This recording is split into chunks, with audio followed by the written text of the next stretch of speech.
Aussi, je pense qu'il y a des gens qui ont pas saisi le message. Hein. On va se répéter parce que, pour ceux qui ne savent pas, la répétition est une vertu pédagogique. En ce qui concerne les crèches, le marché de Noël, etc., là, on va rien supprimer. Les crèches, on ne supprime pas. C'est moi qui décide, je signe tout de suite, là. Je suis né avec des crèches. Les crèches, c'est toute mon histoire, toute notre histoire. Je ne parle pas des Blancs, là. Je parle vraiment de tous ceux qui se sentent français. Mais on va où, là?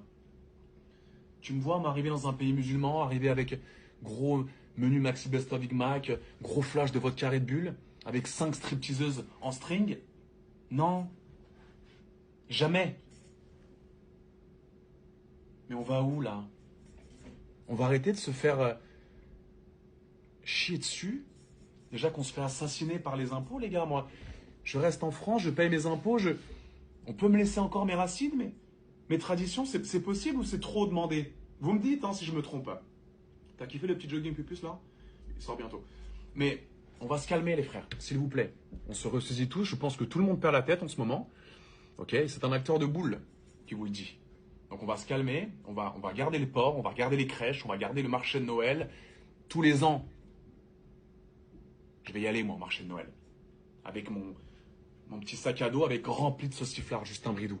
Et je vais couper comme ça le saucisson et je vous en... Voilà. Donc, on est en France les gars, on est chez nous. S'il vous plaît. Merci. Je sais même plus quoi dire tellement j'ai pas les mots pour cette vidéo qui est absolument hallucinante. Alors, autant Adé Laurent me fait rire, j'aime beaucoup certaines de ses vidéos parce qu'il me fait rire, autant là ça me fait pas rire du tout en fait, parce qu'il est en train de raconter n'importe quoi. Et en fait, vu l'âge de son audience, ça me dérange fortement.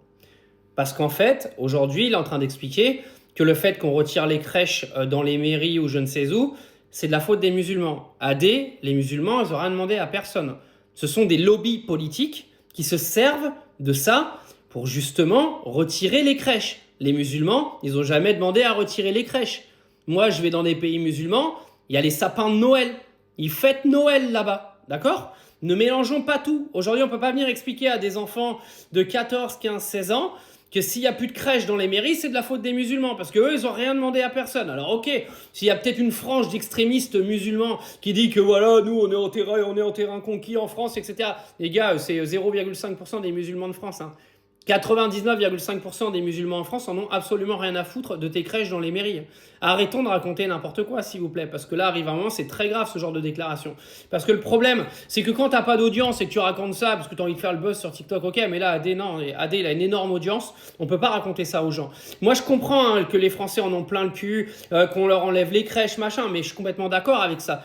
Par contre, ne blâmez pas les musulmans, parce que ce sont des politiques qui font ça aujourd'hui, c'est pas les musulmans. Les musulmans, ils ne demandent rien à personne. Je vous jure que si demain, en France, on avait Noël qui était respecté, le Ramadan qui était respecté sans être critiqué H24, des fêtes juives, etc., mais tout le monde serait content et les musulmans seraient les premiers contents qu'on fête tout. Ils n'ont jamais demandé à ce qu'on interdise Pâques, ils n'ont pas demandé à ce qu'on interdise Noël. Arrêtez avec ce discours parce que c'est bidon en fait. Ce sont des politiques, ce sont des maires de mairie qui décident ça. Ce ne sont pas les citoyens musulmans du pays. Donc on ne peut pas raconter ça à des gens sur TikTok parce que c'est pas vrai. Vous ne pouvez pas foutre votre colère en racontant n'importe quoi parce que c'est pas possible d'amalgamer les gens comme ça.